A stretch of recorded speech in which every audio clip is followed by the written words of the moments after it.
Hello and welcome to Marker Development Video 3. In this video I'm going to be addressing the key points to bear in mind for your next piece of work. What I've done for this video is separate my comments for this section of the marker feedback form into different bands. So there's a distinction band, a merit band, a pass band, and then a fail band. I've included the actual scores that were given to the essays in these particular cases just to give you an idea of what the essay mark was, but the comments that I'm going to share will hopefully address the whole band, not just essays with that particular mark.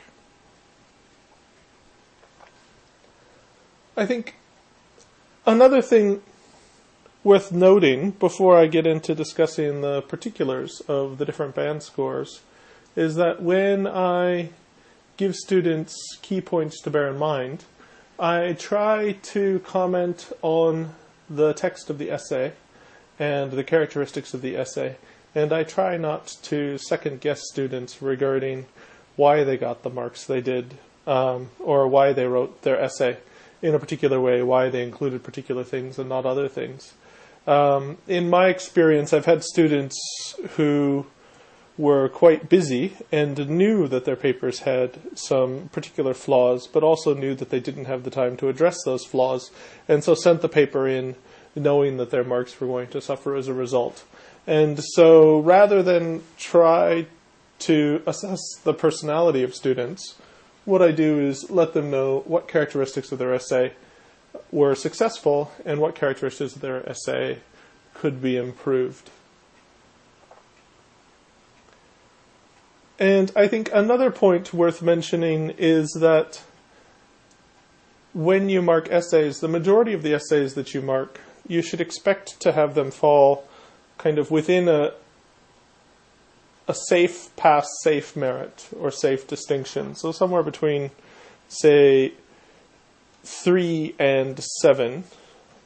A few essays are going to be right on the borderline, say a 70 or a 71, but in the past there have been problems with markers giving quite a few essays 59s or 69s, and so the universities encouraged markers not to use band scores that are right on the borderline, but in most cases to try to clearly let the student know that they've gotten a clear distinction or they've gotten a clear merit rather than just a barely achieved a distinction or barely achieved a merit. That's a rule of thumb though, and I'm sure you'll come across essays where you feel that that essay is simply a bare pass and not a 52, and then by all means assign it a score of 50. But when you look at the summary sheet for your marks that you send back to Birmingham, if you see that the majority of papers have been given marks of 60 or 70, then you might want to rethink how you're assessing those essays. So with the general comments aside, I'm going to jump into the specifics. So with the distinction band score, I've talked to many students who have gotten, for example, a 72, a 73, and a 74 on their first 3 essays, and what they want to know is how to get to a 78 on their 4th essay. And while that's a difficult question to answer in specific cases, what you can do is when reading through a paper that you feel is at the distinction level, think about how that paper could have been even better. And that's what I've tried to illustrate for you with the distinction band here. So in this particular paper, the author did a good job of sharing the comments from the literature about the issues discussed in the paper, but the author didn't make their position as clear to the reader, and so the first bullet point is addressing that. The second bullet point notes that the author is referring to the literature as if the issues discussed have been decided and are set in stone, whereas in many cases the literature is an ongoing conversation, And so I felt that some additional critical discussion of the contents of the literature would have benefited the essay. And then with this paper, the implications of the research weren't clearly tied to the review of the literature that was given early in the paper, which created a kind of disconnect between the latter part of the paper and the beginning of the paper. And so had the author addressed that, I also feel that the essay would have been more successful. Obviously, the higher the mark goes, the more difficult it is to suggest improvements, and sometimes the more trivial the suggestions for improvements may sound. But I think in general, if a paper is at the close to a distinction mark, you should be able to think of some ways that the author could have done even better. Next, I'm going to move to the merit band. And if you'd like to pause the video to read, please go ahead. So with the merit band, this is considered good work at the MA level. So the student has done a good job and their essay is largely successful, but it hasn't quite reached a distinction. And in many cases, students, in my experience, students who receive this band of marks are interested in knowing how they could reach the distinction level. So with this particular essay, I've noted that the student hasn't explained the structure of their essay within and between sections. And in many cases, I've seen markers refer to this as signaling. Please signal your paper more effectively. And I thought that that was fairly clear language to use with students, but one of the student comments on our survey was I kept getting feedback saying that I needed to improve my signaling, and it wasn't until my fourth essay module that a marker explained to me more clearly what exactly that meant, and then finally I understood. So since then I've tried to make the language a bit clearer to students, just to try to address that comment from that particular student. So explicitly explain the structure of your essay is my attempt at trying to say signal in as clear language as possible. And then in this essay, there were quite a few subsections, like 4.1.1, 4.1.2, all the way through to 4.1.8.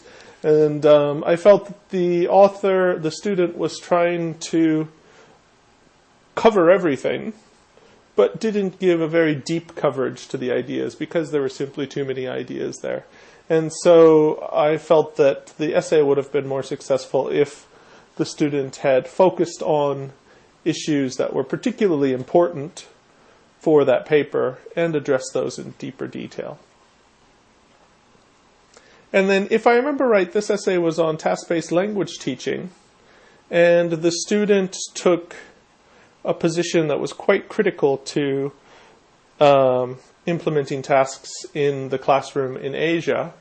And my personal opinions on the subject aside, I felt that there's quite a bit of research in the literature describing successful implementations of tasks in Asian classrooms, and that the essay would have been better balanced if the perspective of those views had been included rather than selecting citations based on the student's own understanding, own opinion about the issue.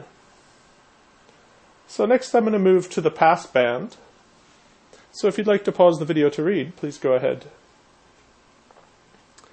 So at this stage, the student's paper has been successful.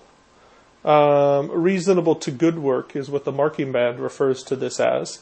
However, they haven't reached the merit or the distinction. And so here, there should be quite a bit of room for the essay to have been improved. And these are some pretty typical comments that I give to students whose essays have passed, but they haven't been more successful. So there's the signaling issue. In this particular essay, there wasn't a topical sentence, there wasn't a kind of thesis sentence for each paragraph, which meant that it was difficult to understand what individual paragraphs were intending to add to the discussion. There were quite long sections, which would have benefited from being broken into shorter thematic subsections. And then the student jumped from one idea to the next, and there wasn't a real thematic coherence between them, and there wasn't effective signaling explaining why the student was going from one topic of discussion to another. Next, I'm going to move to the failure band. So if you'd like to pause the video and read, please go ahead. With essays that don't pass, the student is generally expected to revise the essay and resubmit it for a second evaluation to the university, with the expectation that that revised essay should be of passing quality.